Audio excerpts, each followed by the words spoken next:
Hey, Will, this is Nora from Law Speaks, and we have a wonderful guest today by the name of Jesse Flores. I'm gonna have him introduce himself to you guys because we like to bring the fresh and new to you all the time. So, how you doing today, Jesse? I'm doing great, Nora. Thank you for having me. Appreciate you taking the time to speak with me. Of course, of course. So I want to have you just introduce yourself to the listeners, kind of what you're about, what you like to do, things like that. Okay. I'm Jesse Flores. I'm head of artist and label partnerships at Intercept Music, which is a next generation platform and company that provides global distribution for independent artists and labels. We've been around since 2017, and since then we've experienced phenomenal growth. We're at the point where in 2025 we're poised to have a great year, and it's great to be independent. We're in an era where a lot of the major labels and distributors are consolidating, and independent artists and labels and distributors are growing. So it's a beautiful thing, and I'm glad to be here, and I'm glad and thankful and blessed to be working with a lot of great artists and label partners over at Intercept. I love it. I love it. It's funny because me and my husband always talk about like independent artists. We are for the indie artists, and it's just great to have someone like you with the knowledge, on a platform. So I'm so excited. Um, I know that you said that you are with Intercept Music. So did you, like, for the listeners, did you start Intercept Music by yourself or was it like a collaboration? So I just joined a few months ago. Okay. The company was founded by a couple gentlemen, our fearless leaders, Ralph Tashian and Todd Turner. They Mhm. founded the company, and I've actually known Ralph for about 15 years. Mhm. When I was at EMI Music, we met. We just really hit it off and clicked. We definitely kept in touch over the years. Mhm. And then in 2014, I joined Ingroove's Music Group, which was another distributor for independent artists and labels, and reconnected with Ralph there because he brought his company over to Ingrooves. Mhm. So, we kept in touch, and since he was at the company I was working for, I was able to kind of watch his newest company grow over the years. And then in last year, in 2024, I became a free agent, and it was just the right time and right place for me to, reconnect with Ralph again and just kind of figure out a path on how to move forward and how to partner with a great company like Intercept. And we made it happen early this year. Oh my gosh, that's amazing. So it's like the people you kept in touch with ended up being the ones that you reconnected with to make this amazing brand happen. Yeah, when people say that, the music business is about relationships, it really is. Mm. It's about the people people you keep in touch with. Having great credibility is a must. Being honest, being upfront, having integrity, all that really matters because at the end of the day, that's all you really have as a businessman or professional. And then even the times that I've been laid off, I've been through 5 company mergers, survived 3 of them, and it's a great feeling to have the knowledge that I have made a mark in my during my time in this business, and there's people that actually care about me and what I do, and are looking to work with me, going forward. So I feel blessed. That is amazing. Yes, definitely with the integrity part. I'm heavy on the integrity. I'm also heavy on the humility as well. Like that's like me, I'm actually in not only do I do the podcast, but like just for a living, I Mhm. am in property maintenance. So like having humility and integrity and also building relationships and rapport goes a long way. Definitely. And if people, know that you're a good person, you do good business, they want to keep in touch with you. They want to work with you and sometimes only you. Um, with Yeah. those relationships. Yeah. So I definitely feel that. Um, I know that I was just when I was reading up about you that it says that you formerly worked with Version Music, is that right? Yeah, so I recently was at Virgin Music Group, and Universal Music owned Ingrooves and Virgin, so they Ah, merged both. So I did work at Virgin, but I came from the Ingrooves side. okay, for the English. Yeah, Okay, got it, got it. All and it's right. funny because when I was at EMI Music, we had Virgin Records. Mm, So that was like the frontline label, the traditional record label that Virgin Records had. Now Virgin Music Group used to be Caroline Music, which is an independent distributor. So it's kind of funny how it came back and that company was rebranded with the same. and it came full circle at that point when they rebranded. Yep. That's awesome actually. That happened, and especially going through three different mergers, like that had to be no small feat to like go through that. Yeah, I got that early on in my career. I had graduated college and I got a job offer as a field marketing rep for Polygram Music. Mhm. And the two markets were Detroit and LA, and I was in Florida going to college. I chose LA, and I moved out to LA, and 8 months later, Universal was merging with Polygram. So there was a big merger, and literally the company was cut in half. And it Oof. was so weird to see because, our boss at the time, he would call everybody into the office and let them know their fate per se. Yeah, So if someone came out with a manila envelope, they were let go and given a severance package. Anybody that didn't, they were told to meet at the Universal office at 3 p.m. that day. So it was just a wild time. that is wild. It's, No one it's ever wants to get that envelope. Yeah, exactly.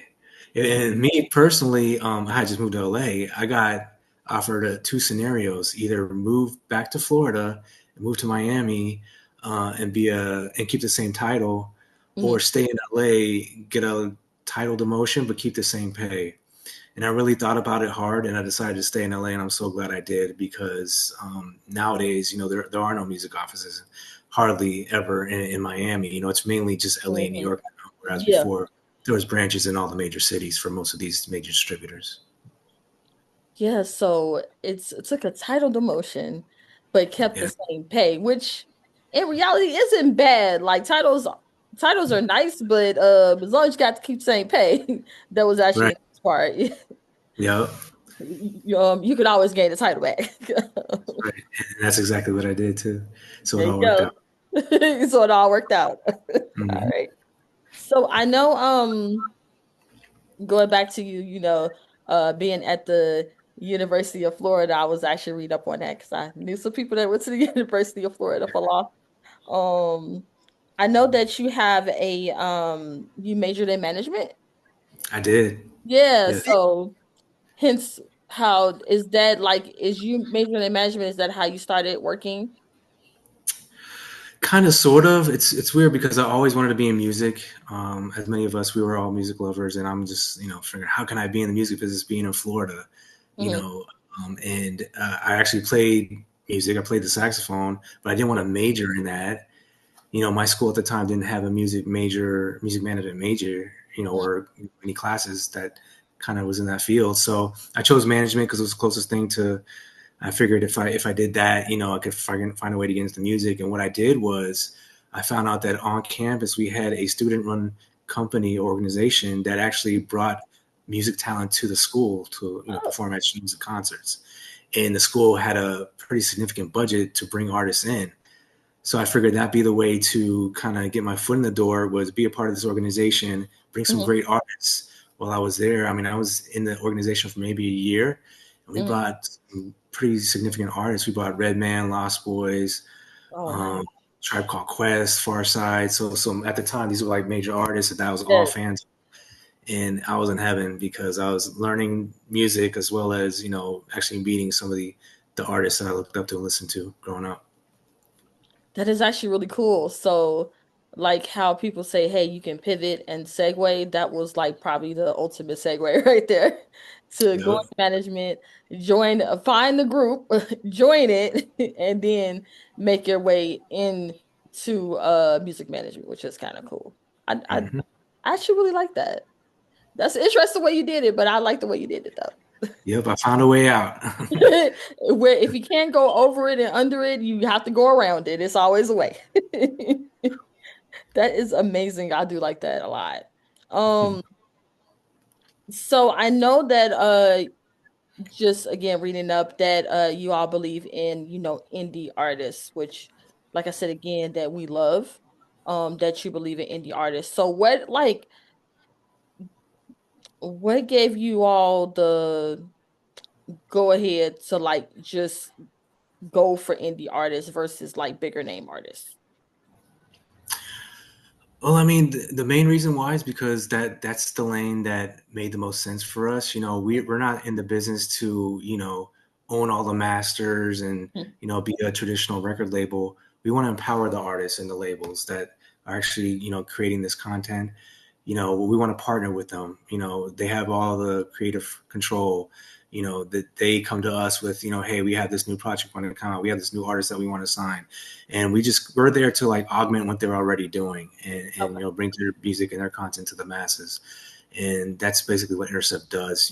We partner with these artists and these labels. We help them out with release strategy. We provide some marketing and tools, especially in our dashboard, that can really help them grow Mhm. their business, take them to the next level. That's what we're really about, and so far it's been a great thing. Okay. So like with that being said, do you provide like ongoing support for them and not just like a onboarding? Absolutely. From the time the deal is signed, we really want to partner with these clients and just, obviously give them an onboarding session with the dashboard, show them how to upload their content. But we also provide a ton of marketing tools about with and support. Say an artist has a new release and they want to put out a merch item to support this big single. So we have merch actually integrated within our dashboard Oh, nice. via Shopify, which is great. We also have AI as part of our dashboard, but in a marketing sense. So, say, a label or artist wants to create a press release or Yeah. a bio, all that can be done in the dashboard. Same thing with social media messaging. They can create posts. They can also manage a calendar in there to have those posts go live. So, social media management is a big part of what we do. Also, same thing with advertising, digital advertising, Mhm. online advertising, even outdoor advertising. All that can be booked within the portal. And then also advertising on social media platforms as well as on YouTube. So Spotify advertising, Spotify playlisting, promotion, all that stuff is a big part of what we do service wise at Intercept. That is quite a wide variety that It is. y'all provide, not only onboarding but ongoing support. I know I Mhm. was gonna definitely ask about the scheduling for the social media posts, which you did cover. So that's always nice because even when you're working on other projects and doing other things, you can schedule it to come out um in its own time. I think that's actually pretty nice.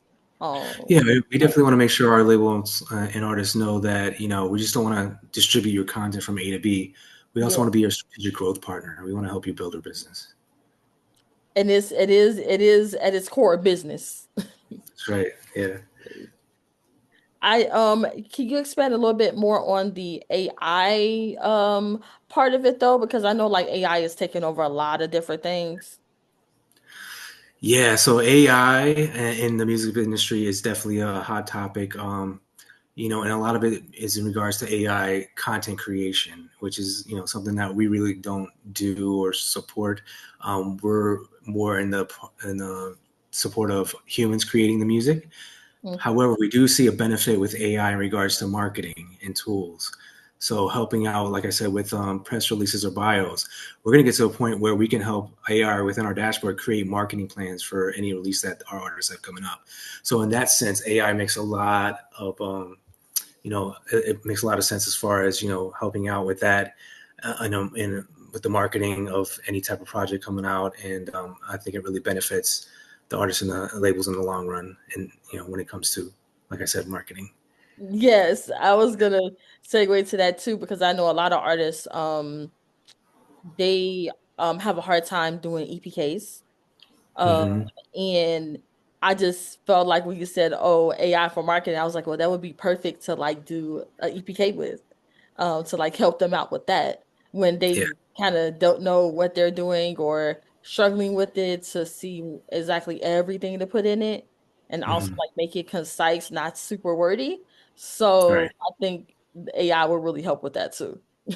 Yeah, and even if artists, like some might not be social media savvy, we can use AI within our dashboard to help create posts, but also like set the tone in different moods.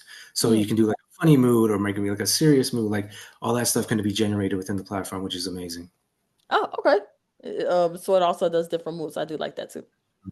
That it can do different moods. It's It's, AI is pretty smart. In the marketing sense anyway, because I have never used it for the marketing sense. Um, yeah. but that actually is pretty smart for the marketing sense. And I think it's only gonna get smarter the more people put into it. Um, what else is Intercept doing as of right now? So we're out there really trying to make our mark in the United States as far as finding new artists and label partners that that are exciting and really want to partner with a company like Intercept and build their business. I mean, that's our main goal is to really find the right artist, the right label to take it to the next level. We're reaching for the stars. We want to make sure that we're going to be one of the premier distributors out there, and we want to be top of mind whenever artists or labels looking for a new distributor. We want Intercept to be one of the top options that they consider. Nice. Okay. So, is there any like personal goals that you have, whether it's, with Intercept or has anything to like segue into like music as of right now? Because I always like to hear those. Yeah, I mean, I'm recent. I'll be honest. I'm a recent hire at the company, and I'm excited to grow with the company. I wanted to come in at this level, at the executive level, uh, right before the company really takes off. You see companies like Empire out there and United Masters that they started from the bottom and they are now legitimate and really top notch distributors that artists and labels want to partner with. So I think Intercept is going to be right there. Like I said, we want to be top of mind when artists and labels are looking for a new partner, and I think we're going to be there next year or two. I like that. But that's a good timeline within the Hmm. years Yeah, to have that going. So like what do artists need in order to get with you guys? Do they have to be with like a label already? Can they just be on their own, like fully independent and get yeah, with that? yeah. I mean, we're open. I mean, we're obviously looking for independent artists and labels. Not signed to a major that own their own rights. Mm. Um, ideally with a commercial fan base, so maybe some catalog that's already been released that's really has some traction at the DSPs. It's very important to have a commercial fan base. It doesn't have to be large, but there has to be something there. We like to have artists and labels that have a plan for each release. I think that's vital. There's just so much clutter out there. You got to rise above the noise. You got to have Yeah, a plan devised for each single release, EP, album. Ideally for each DSP, you got a plan for YouTube, a plan for Spotify, a plan for Apple Music, because they're all kind of different, and different. I okay. guess analytics and data kind of resonates with them. So having a commercial fan base, having a plan, also having a really good team helps. Having that team infrastructure around the artist, so that means having a good manager. Obviously, you want to have a good distributor, a good entertainment attorney, a publicist, and a good online marketing, social media manager.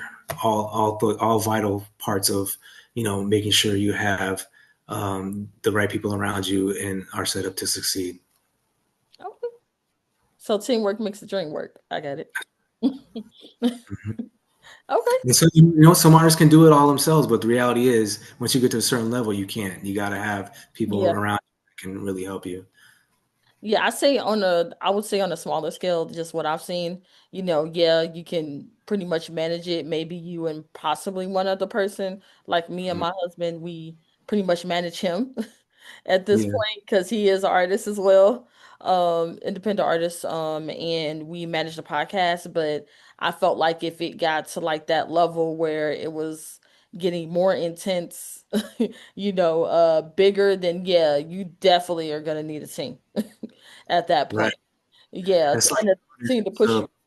yeah, that's like an artist who's performing shows. You start off at clubs and different venues, but at a certain point, once you start like getting serious calls and some serious money, you're gonna need a booking agent to Yes, handle all that. So it's kind of like that. I actually do like that. I'm learning a lot myself.